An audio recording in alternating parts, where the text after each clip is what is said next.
ಭಾಗ 3 ಗುಣಸ್ಥಾನಗಳು ಭಾಗ 3. ಶ್ರೀ ಋಷಭನಾಥರಿಂದ ವರ್ಧಮಾನರವರೆಗೆ 24 ತೀರ್ಥಂಕರರಿಗೆ ಜಯವಾಗಲಿ. ನನ್ನ ಸಮಸ್ತ ಗುರುಗಳಿಗೆ ಜಯವಾಗಲಿ. ಏನ್ ಮಾಡ್ತಿದ್ದಿ? ಗುಣಸ್ಥಾನದ ಸ್ವಾಧ್ಯಾಯ ಮಾಡ್ತಿದ್ದೀನಿ. ಮೊಬೈಲ್ ಹೀಗೆ ಹಿಡ್ಕೊಂಡ್ರೆ ನಿಮ್ಗೆ ಅಕ್ಷರಗಳು ಸರಿಯಾಗಿ ಕಾಣಲ್ಲ. ಮತ್ತೇನ್ ಮಾಡ್ಬೇಕು? ಮೊಬೈಲ್ ಹಿಂಗೆ ಹಿಡಿಬೇಕು. ಅಕ್ಷರ ಸಣ್ಣ ಕಂಡರೆ ದೊಡ್ಡ ಮಾಡಿ ನೋಡಬಹುದು. ಮುಂದೆ ಬೇಕಾದ್ರೆ ಹೀಗೆ ಹೋಗಿ, ಹಿಂದೆ ಬೇಕಾದ್ರೆ ಹೀಗೆ ಮಾಡಿ. ಪ್ರಶ್ನೆ 11. ಅಪೂರ್ವಕರಣ ಗುಣಸ್ಥಾನ ಎಂದರೆ ಏನು? ಇಲ್ಲಿ ಸ್ವಲ್ಪ ಕೇಳ್ರಿ, ಪ್ರಶ್ನೆ ಏನೇ ನೋಡ್ರಿ. ಅಪೂರ್ವ ಮತ್ತು ಕರಣ. ಅಪೂರ್ವ ಅಂದರೆ ಅಪೂರ್ವ ಅಂದರೆ ಹಿಂದೆ ಎಂದೂ ಆಗದ, ಕರಣ ಅಂದರೆ ಪರಿಣಾಮ, ಭಾವ. ಇದರ ಅರ್ಥ ಈಗ ಇನ್ನೊಂದು ಸಲ ಕೇಳ್ರಿ. ಪ್ರಶ್ನೆ 11. ಅಪೂರ್ವಕರಣ ಗುಣಸ್ಥಾನ ಎಂದರೆ ಏನು? ಉತ್ತರ: ಅಂತರ್ಮುಹೂರ್ತ ಕಾಲದಲ್ಲಿ ಅಧಃ ಪ್ರವರ್ತಕರಣವನ್ನು ವ್ಯತೀತ ಮಾಡಿ ಪ್ರತಿ ಸಮಯ ವಿಶುದ್ಧನಾಗುತ್ತಾ ಹೋಗಿ ಅಪೂರ್ವಕರಣದ ಆಶ್ರಯವನ್ನು ತೆಗೆದುಕೊಳ್ಳುತ್ತದೆ. ಅಥವಾ ಯಾವ ಕರಣದಲ್ಲಿ ಉತ್ತರೋತ್ತರ ಅಪೂರ್ವವಾಗಿಯೇ ಪರಿಣಾಮಗಳು ಆಗುತ್ತಾ ಹೋಗುವವೋ, ಅಂದರೆ ಭಿನ್ನ ಸಮಯವರ್ತಿ ಜೀವಗಳ ಪರಿಣಾಮ ಸದಾ ವಿಸದೃಶವೇ ಆಗಿರುತ್ತದೆ ಮತ್ತು ಒಂದು ಸಮಯವರ್ತಿ ಜೀವಗಳ ಪರಿಣಾಮಗಳು ಸದೃಶ ಮತ್ತು ವಿಸದೃಶ ಎರಡೂ ಪ್ರಕಾರವಾಗಿ ಆಗುತ್ತದೆ. ಅದಕ್ಕೆ ಅಪೂರ್ವಕರಣ ಎನ್ನುತ್ತಾರೆ. ಮತ್ತು ಆ ಜೀವಿಯ ಅಂತಹ ಪರಿಣಾಮಗಳ ಸ್ಥಾನಕ್ಕೆ ಅಪೂರ್ವಕರಣ ಗುಣಸ್ಥಾನ ಎನ್ನುತ್ತಾರೆ. ನೋಡಿ, ಇದರ ಅರ್ಥವನ್ನು ಸ್ವಲ್ಪ ಹೇಳ್ತೀನಿ ಅಷ್ಟೇ. ಬೇರೆ ಬೇರೆ ಸಮಯದಲ್ಲಿ ಶ್ರೇಣಿ ಆರೋಹಣ ಮಾಡಿದ ಜೀವಗಳ ಪರಿಣಾಮ ಬೇರೆಯೇ ಇರುತ್ತದೆ ಮತ್ತು ಒಂದೇ ಸಮಯದಲ್ಲಿ ಅನೇಕ ಜೀವಗಳು ಶ್ರೇಣಿ ಆರೋಹಣ ಮಾಡಿದರೆ ಆ ಜೀವಗಳ ಪರಿಣಾಮ ಸಮಾನ ಮತ್ತು ಅಸಮಾನ ಎರಡೂ ರೀತಿ ಆಗಬಹುದು. ಇನ್ನು ಮುಂದೆ ಪ್ರಶ್ನೆ 12. ಅನಿವೃತ್ತೀಕರಣ ಗುಣಸ್ಥಾನ ಎಂದರೆ ಏನು? ಉತ್ತರ: ಎಲ್ಲಿ ಏಕಸಮಯವರ್ತಿ ಜೀವಗಳ ಪರಿಣಾಮ ಸರ್ವದಾ ಸಮಾನವಾಗಿಯೇ ಇರುತ್ತದೆ ಮತ್ತು ಭಿನ್ನ ಸಮಯವರ್ತಿ ಜೀವಗಳ ಪರಿಣಾಮ ಸರ್ವದಾ ಭಿನ್ನ ಅಂದರೆ ಅಸಮಾನವೇ ಇರುತ್ತದೆ, ಅದನ್ನು ಅನಿವೃತ್ತೀಕರಣ ಗುಣಸ್ಥಾನ ಎನ್ನುತ್ತಾರೆ. ಅಂದರೆ ಇನ್ನೊಂದು ಸ್ವಲ್ಪ ಅರ್ಥ ತಿಳ್ಕೊಳ್ರಿ. ಯಾವುದಾದರೂ ಒಂದು ಸಮಯದಲ್ಲಿ ಅನೇಕ ಜೀವಗಳು ಶ್ರೇಣಿ ಆರೋಹಣ ಮಾಡಿದಾಗ ಎಲ್ಲರ ಪರಿಣಾಮ ಸಮಾನವಾಗಿಯೇ ಇರುತ್ತದೆ ಮತ್ತು ಬೇರೆ ಸಮಯದಲ್ಲಿ ಶ್ರೇಣಿ ಆರೋಹಣ ಮಾಡಿದ ಜೀವಗಳ ಪರಿಣಾಮ ಅಸಮಾನವೇ ಇರುತ್ತದೆ. ಇನ್ನು ಮುಂದೆ ನೋಡ್ರಿ ಇಲ್ಲಿ. ಅಥವಾ ಏಕ ಸಮಯವರ್ತಿ ನಾನಾ ಜೀವಗಳಲ್ಲಿ ಯಾವ ಪ್ರಕಾರವಾಗಿ ಶರೀರದ ಎತ್ತರ, ದಪ್ಪ, ಬಣ್ಣ ಮೊದಲಾದವುಗಳಲ್ಲಿ ಬಾಹ್ಯ ನೋಟಕ್ಕೆ ಭೇದ ಕಂಡುಬರುತ್ತದೆ ಅಥವಾ ಜ್ಞಾನಾವರಣಾದಿ ಕರ್ಮಗಳ ಕ್ಷಯೋಪಶಮದ ಕಾರಣದಿಂದ ಅಂತರಂಗ ಪರಿಣಾಮಗಳಲ್ಲಿ ಭೇದ ಕಂಡುಬರುತ್ತದೆಯೋ, ಆ ರೀತಿಯಾಗಿ ಏಕಸಮಯವರ್ತಿ ನಾನಾ ಜೀವಗಳ ಪರಿಣಾಮಗಳಲ್ಲಿ ವಿಶುದ್ಧಿಯ ಅಪೇಕ್ಷೆಯಿಂದ ನಿವೃತ್ತಿ ಅಂದರೆ ಭೇದವು ಕಂಡುಬರುವುದಿಲ್ಲ. ಆದರೆ ಭಿನ್ನ ಸಮಯವರ್ತಿ ಜೀವಗಳ ಪರಿಣಾಮಗಳಲ್ಲಿ ಸರ್ವಥಾ ಭೇದವು ಕಂಡುಬರುತ್ತದೆ. ಇದನ್ನು ಅನಿವೃತ್ತೀಕರಣ ಗುಣಸ್ಥಾನ ಎನ್ನುತ್ತಾರೆ. ಪ್ರಶ್ನೆ 13. ಸೂಕ್ಷ್ಮ ಸಾಂಪ್ರಾಯ ಗುಣಸ್ಥಾನ ಎಂದರೆ ಏನು? ಇಲ್ಲಿ ಪ್ರಶ್ನೆಯನ್ನು ಇನ್ನೊಂದು ಸಲ ನೋಡ್ರಿ. ಸೂಕ್ಷ್ಮ ಅಂದರೆ ಅತೀ ಕಡಿಮೆ, ಸಾಂಪ್ರಾಯ ಅಂದರೆ ಕಷಾಯ. ಇದನ್ನು ನೆನಪಿಟ್ಕೊಳ್ರಿ. ಪ್ರಶ್ನೆಯನ್ನು ಇನ್ನೊಂದು ಸಲ ಕೇಳ್ರಿ. ಪ್ರಶ್ನೆ 13. ಸೂಕ್ಷ್ಮ ಸಾಂಪ್ರಾಯ ಗುಣಸ್ಥಾನ ಎಂದರೆ ಏನು?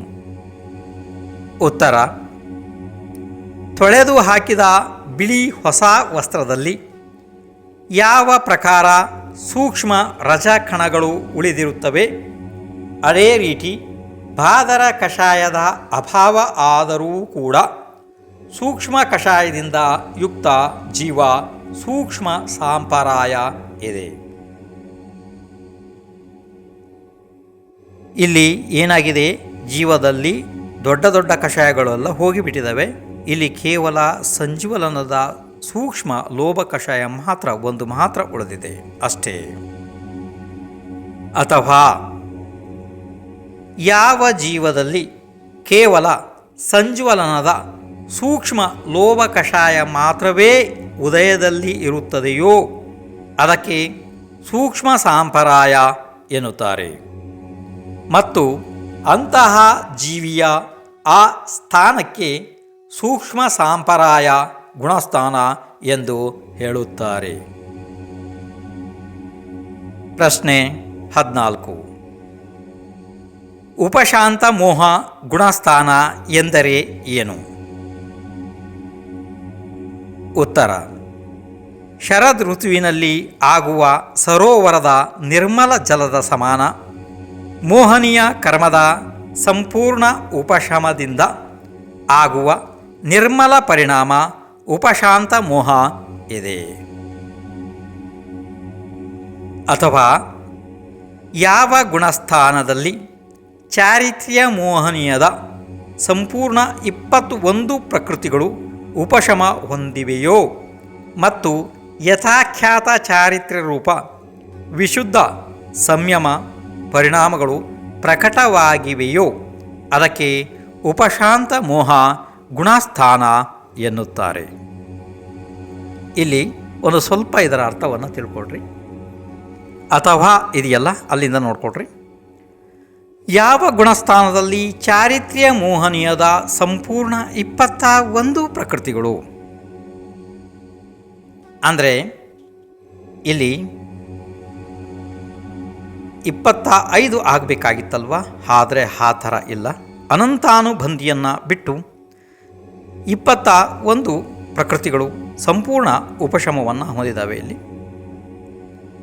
ಆದ್ದರಿಂದ ಇದು ಸಂಪೂರ್ಣ ವಿಶುದ್ಧದಿಂದ ಯುಕ್ತ ಗುಣಸ್ಥಾನ ಇದೆ. ಇದು ಉಪಶಾಂತ ಮೋಹ ಗುಣಸ್ಥಾನ ಇದೆ. 21 ಪ್ರಕೃತಿಗಳು ಅಂದರೆ ಅಪ್ರತ್ಯಾಖ್ಯಾನ ವರ್ಣ ಕ್ರೋಧ ಮಾನ ಮಾಯ ಲೋಭ, ಪ್ರತ್ಯಾಖ್ಯಾನ ವರ್ಣ ಕ್ರೋಧ ಮಾಯ ಲೋಭ, ಸಂಜ್ವಲನ ಕ್ರೋಧ ಮಾನ ಮಾಯ ಲೋಭ, ಇವು ಆದು ಒಟ್ಟಿಗೆ ಎಷ್ಟದು? ಈಗ ಇದರದು 12 ಆದು ಅಲ್ವಾ. ಅದಾದ ನಂತರ ಹಾಸ್ಯ ರತಿ ಅರತಿ ಶೋಕ ಭಯ ಜಿಗುಪ್ಸಾ ಸ್ತ್ರೀವೇದ ಪುರುಷವೇದ ನಪುಂಸಕವೇದ, ಇವು 9 ನೌಕಷಯಗಳು ಎಲ್ಲ ಸೇರಿ ಒಟ್ಟು 21 ಪ್ರಕೃತಿಗಳು ಎಲ್ಲ ಉಪಶಮ ಆಗಿವೆ. ಇಲ್ಲಿ ಯಾವು ಕೂಡ ಉದಯದಲ್ಲಿ ಇಲ್ಲ. ಇನ್ನು ಮುಂದೆ ನೋಡ್ರಿ. ಪ್ರಶ್ನೆ 15. ಕ್ಷೀಣ ಮೋಹ ಗುಣಸ್ಥಾನ ಎಂದರೆ ಏನು? ಇಲ್ಲಿ ಒಂದು ಪ್ರಶ್ನೆಯಲ್ಲಿ ಒಂದು ವಿಷಯವನ್ನು ನೋಡ್ರಿ. ಕ್ಷೀಣ ಮತ್ತು ಮೋಹ ಅಂತಂದರೆ ಇಲ್ಲಿ ಕ್ಷೀಣ ಶಬ್ದದ ಅರ್ಥ ಎಂದರೆ ದುರ್ಬಲ ಎಂದು ತಿಳಿಯಬಾರದು.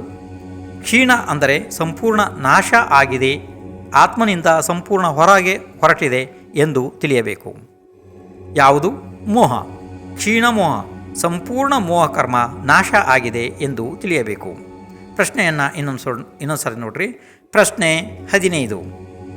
ಕ್ಷೀಣ ಮೋಹ ಗುಣಸ್ಥಾನ ಎಂದರೆ ಏನು? ಉತ್ತರ: ಯಾರು ಮೋಹ ಕರ್ಮವನ್ನು ಸಂಪೂರ್ಣವಾಗಿ ನಾಶ ಮಾಡಿದ್ದಾರೆ, ಸ್ಫಟಿಕಮಣಿಯ ನಿರ್ಮಲ ಪಾತ್ರೆಯಲ್ಲಿ ಇಟ್ಟ ಸ್ವಚ್ಛ ನೀರಿನ ಸಮಾನ ಯಾರ ಚಿತ್ತವು ನಿರ್ಮಲವಾಗಿದೆ ಅವರೇ ಕ್ಷೀಣ ಕಷಾಯ ಗುಣಸ್ಥಾನವರ್ತಿಗಳು ಇದ್ದಾರೆ. ಅಥವಾ ಮೋಹನೀಯ ಕರ್ಮದ ಎಲ್ಲ ಪ್ರಕೃತಿಗಳನ್ನು ನಾಶ ಮಾಡಿದವರು, ಸಂಪೂರ್ಣ ಅಂತರಂಗ ಮತ್ತು ಬಾಹ್ಯ ಪರಿಗ್ರಹ ರಹಿತ ನಿರ್ಘ್ರಂಥರು. ಅಂದರೆ 14 ಪ್ರಕಾರದ ಅಂತರಂಗ ಪರಿಗ್ರಹಗಳು, ಅಂದರೆ ಅವು ಹಾಸ್ಯ, ರತಿ, ಅರತಿ, ಶೋಕ, ಭಯ, ಜುಗುಪ್ಸ, ಸ್ತ್ರೀವೇದ, ಪುರುಷವೇದ, ನಪುಂಸಕವೇದ ಮತ್ತು ಕ್ರೋಧ, ಮಾನ, ಮಾಯ, ಲೋಭ. ಇನ್ನು ಒಂದು ಮಿಥ್ಯಾತ್ವ. ಇವು 14 ಪ್ರಕಾರದ ಜೀವಕ್ಕೆ ಅಂತರಂಗ ಪರಿಗ್ರಹಗಳು ಇರುತ್ತವೆ. ಇಲ್ಲಿ ಇವರಿಗೆ ಇದರ ಸಂಪೂರ್ಣ ನಾಶ ಆಗಿದೆ. ಯಾವ ಒಂದು ಪರಿಗ್ರಹ ಕೂಡ ಅಂತರಂಗದ್ದು ಇಲ್ಲ, ಸಂಪೂರ್ಣ ಶುದ್ಧರಾಗಿದ್ದಾರೆ. ಮತ್ತು ಬಾಹ್ಯ ಪರಿಗ್ರಹ ಅದು 10 ಪ್ರಕಾರದ್ದು ಇರುತ್ತದೆ. ಕ್ಷೇತ್ರ, ವಾಸ್ತು, ಹಿರಣ್ಯ, ಸುವರ್ಣ, ಧನ, ಧಾನ್ಯ, ದಾಸ, ದಾಸಿ, ಕುಪ್ಯ, ಭಾಂಡ್ ಅಥವಾ ಪಾತ್ರೆಗಳು, ಈ ರೀತಿಯೆಲ್ಲನೂ 10 ಪ್ರಕಾರದ ಬಹಿರಂಗ ಪರಿಗ್ರಹಗಳು. 14 ಪ್ರಕಾರದ ಅಂತರಂಗ ಪರಿಗ್ರಹದಿಂದ ರಹಿತ ನಿರ್ಘ್ರಂಥರು. ಅಂದರೆ ಗ್ರಂಥ ಅಂದರೆ ಪರಿಗ್ರಹ, ನಿರ್ಘ್ರಂಥ ಅಂದರೆ ಪರಿಗ್ರಹ ರಹಿತರು. ಇವರು 12ನೆಯ ಗುಣಸ್ಥಾನದವರು, ಕ್ಷೀಣ ಕಷಾಯ ಗುಣಸ್ಥಾನದವರು. ಇನ್ನು ಮುಂದೆ ಪ್ರಶ್ನೆ 16.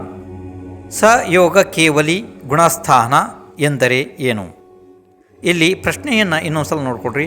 ಸಯೋಗ ಅಂದರೆ ಯೋಗ ಸಹಿತರು, ಸಯೋಗ ಅದನ್ನು ಆ ಶಬ್ದವನ್ನು ಅರ್ಥ ಮಾಡಿಕೊಡ್ರಿ.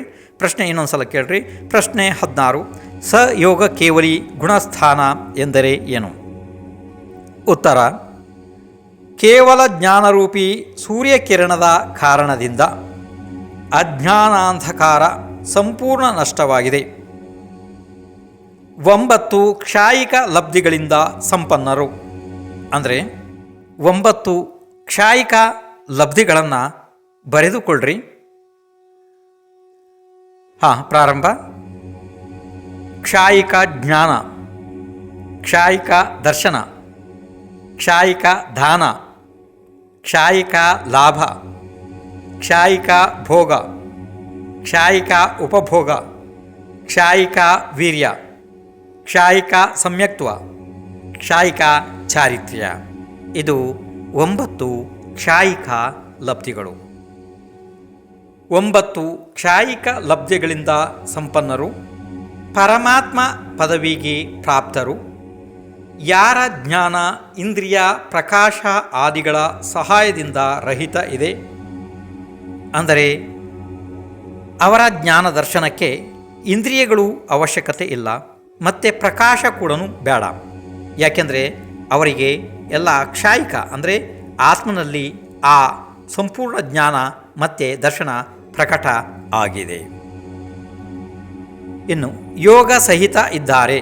ಅಂದರೆ ಯೋಗಗಳು ಮನ, ವಚನ, ಕಾಯ. ಇದರಲ್ಲಿ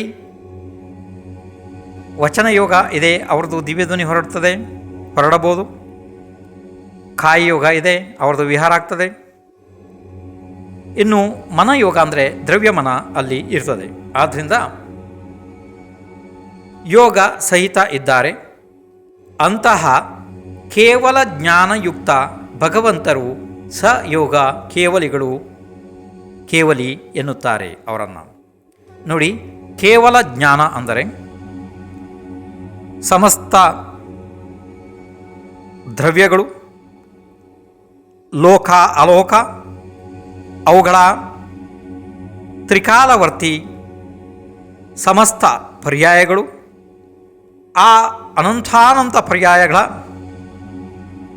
ಎಲ್ಲ ಪರ್ಯಾಯದ ಪ್ರತಿಚ್ಛೇದಗಳು ಎಲ್ಲವನ್ನ ಒಂದೇ ಸಲ ನೋಡುವವರು ಮತ್ತು ತಿಳಿಯುವವರು ಕೇವಲ ಜ್ಞಾನಿಗಳು. ಇವರು ಸಯೋಗ ಕೇವಲಿಗಳು. ಅಥವಾ 4 ಘಾತೀಯ ಕರ್ಮಗಳನ್ನು ನಾಶ ಮಾಡಿ ಅರಹಂತ ಪದವಿ ಪ್ರಾಪ್ತರು. ಅಂದರೆ 4 ಘಾತೀಯ ಕರ್ಮಗಳು. ಈ ಕರ್ಮಗಳು ಜೀವದ ಅನುಜೀವಿ ಗುಣಗಳನ್ನು ಘಾತ ಮಾಡ್ತವೆ. ಅಂದರೆ ಜೀವದ ಪೂಜ್ಯ ಗುಣಗಳನ್ನು, ಜೀವದ ದೇವತ್ವ ಗುಣಗಳನ್ನು ಘಾತ ಮಾಡುವವು ಘಾತೀಯ ಕರ್ಮಗಳು.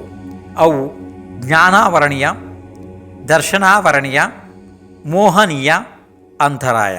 ಇವು 4 ಘಾತೀಯ ಕರ್ಮಗಳು. ಇನ್ನೊಂದ್ಸಲ ನೋಡ್ರಿ. 4 ಘಾತೀಯ ಕರ್ಮಗಳನ್ನು ನಾಶ ಮಾಡಿ ಅರಹಂತ ಪದವಿ ಪ್ರಾಪ್ತರು ಮತ್ತು ಯೋಗ ಸಹಿತರು ಸಯೋಗ ಕೇವಲಿಗಳು.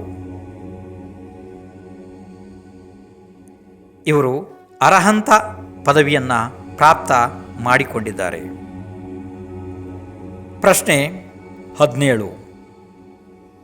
ಅಯೋಗ ಕೇವಲಿ ಗುಣಸ್ಥಾನ ಎಂದರೆ ಏನು? ಪ್ರಶ್ನೆಯನ್ನು ಇನ್ನೊಂದು ಸಲ ನೋಡ್ರಿ. ಅಯೋಗ ಅಂದರೆ ಯೋಗ ಇಲ್ಲ, ಅಯೋಗ ಅಂದರೆ ಯೋಗ ಇಲ್ಲ. ಅಯೋಗ ಕೇವಲಿ ಗುಣಸ್ಥಾನ ಎಂದರೆ ಏನು? ಉತ್ತರ: ಯಾರು 18,000 ಶೀಲಗಳ ಸ್ವಾಮಿ ಇದ್ದಾರೆ, ಸರ್ವಥಾ ಆಶ್ರವ ರಹಿತರಿದ್ದಾರೆ. ಅಂದರೆ ಇವರು 18,000 ಶೀಲಗಳ ಸ್ವಾಮಿ ಮತ್ತು ಆಶ್ರವ ರಹಿತರು. ಅಂದರೆ ಇವರಿಗೆ ಯಾವುದೇ ಪ್ರಕಾರದ ಕರ್ಮದ ಒಂದೇ ಒಂದು ಪರಮಾಣು ಕೂಡ ಆಶ್ರವ ಇಲ್ಲ. ಅಂದರೆ ಕರ್ಮಗಳು ಆತ್ಮನಲ್ಲಿ ಬರುವುದಿಲ್ಲ.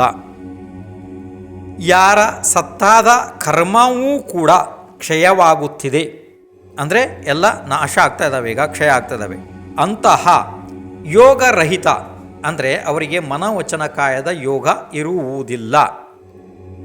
ಅರಹಂತ ಭಗವಾನರು ಅಯೋಗ ಕೇವಲಿ ಇದ್ದಾರೆ. ಅಥವಾ ಯಾವ ಕೇವಲಿಗಳಿಗೆ ಯೋಗ ಇರುವುದಿಲ್ಲವೋ ಅವರಿಗೆ ಅಯೋಗ ಕೇವಲಿ ಎನ್ನುತ್ತಾರೆ. ಅವರಿಗೆ ಇನ್ನೊಂದು ಹೆಸರಿದೆ. ಮಹಾಶಾಸ್ತ್ರಗಳಲ್ಲಿ ಇನ್ನೊಂದು ಹೆಸರು ಬಂದರೆ ನಿಮಗೆ ಗೊತ್ತಾಗಬೇಕು. ಅವರಿಗೆ ಗತಯೋಗ ಕೇವಲಿ ಎಂದು ಕೂಡ ಹೇಳುತ್ತಾರೆ. ಮತ್ತು ಅವರ ಆ ಸ್ಥಾನಕ್ಕೆ ಅಯೋಗ ಕೇವಲಿ ಗುಣಸ್ಥಾನ ಎನ್ನುತ್ತಾರೆ. ಈಗ ಇಲ್ಲಿ ಬಹಳ ಸಂಕ್ಷಿಪ್ತವಾಗಿ 14 ಗುಣಸ್ಥಾನಗಳ ಪರಿಭಾಷೆಗಳನ್ನು ಹೇಳಿದ್ದು ಆಯಿತು. ಈಗ ಪ್ರತಿ ಒಂದೊಂದು ಗುಣಸ್ಥಾನದ ಬಗ್ಗೆ ಸ್ವಲ್ಪ ಸ್ವಲ್ಪ ತಿಳುವಳಿಕೆಯನ್ನು ಹೇಳಲಾಗುತ್ತದೆ. ಅತಿ ಸಂಕ್ಷಿಪ್ತವಾಗಿ ಇರುತ್ತದೆ. ಪ್ರಾರಂಭ. 14 ಗುಣಸ್ಥಾನಗಳ ಕಾರಣಗಳು ಮತ್ತು ಮುಖ್ಯ ವಿಶೇಷತೆಗಳು. 1ನೆಯ ಮಿಥ್ಯಾತ್ವ ಗುಣಸ್ಥಾನದ ಬಗ್ಗೆ ಈಗ ಹೇಳಲಾಗುತ್ತದೆ. ಪ್ರಶ್ನೆ 18. ಮಿಥ್ಯಾದೃಷ್ಟಿ ಜೀವ ಹೇಗೆ ಇರುತ್ತದೆ? ಉತ್ತರ: ಮಿಥ್ಯಾತ್ವ ಕರ್ಮ ಪ್ರಕೃತಿಯ ಉದಯದಿಂದ ಸಮ್ಯಕ್ ತತ್ವಗಳಲ್ಲಿ ಶ್ರದ್ಧೆ ಮಾಡುವುದಿಲ್ಲ. ಪ್ರಶ್ನೆ 19. ಮಿಥ್ಯಾತ್ವದ ಭೇದಗಳು ಎಷ್ಟು?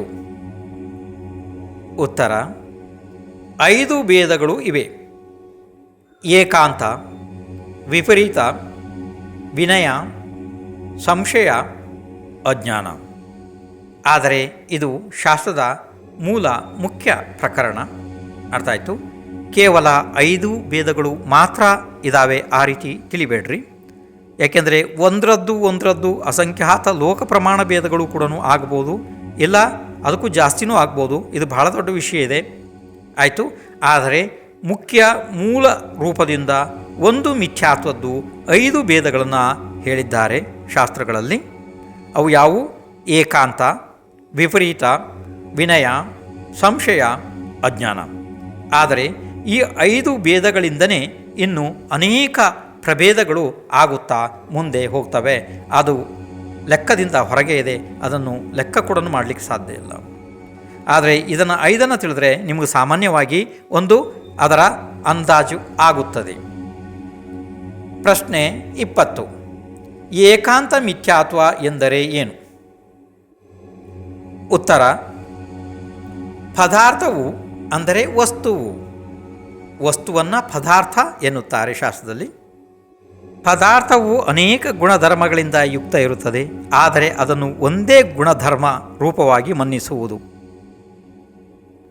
ವಿದ್ಯಾಭೂಷಣ್ ಮಹಾರಾಜರ ಆ್ಯಪ್ ಅನ್ನು ಡೌನ್ಲೋಡ್ ಮಾಡಿಕೊಳ್ಳಲು ಪ್ಲೇಸ್ಟೋರ್ ಅನ್ನು ಓಪನ್ ಮಾಡಿ ಹಾಗೂ ಟೈಪ್ ಮಾಡಿ ವಿದ್ಯಾಭೂಷಣ್ ಮಹಾರಾಜರ ಫೋಟೋ ಕಾಣಿಸುತ್ತೆ, ಅದರ ಮೇಲೆ ಕ್ಲಿಕ್ ಮಾಡಿಕೊಳ್ಳಿ ಹಾಗೂ ಆ್ಯಪ್ ಅನ್ನು ಇನ್ಸ್ಟಾಲ್ ಮಾಡಿಕೊಳ್ಳಿ ಹಾಗೂ ನಿಮಗೆ ಬೇಕಾದ ಶಾಸ್ತ್ರದ ಸ್ವಾಧ್ಯಾಯವನ್ನು ಆಡಿಯೋ ಮೂಲಕ ಕೇಳಿ ತಿಳಿದುಕೊಳ್ಳಿ.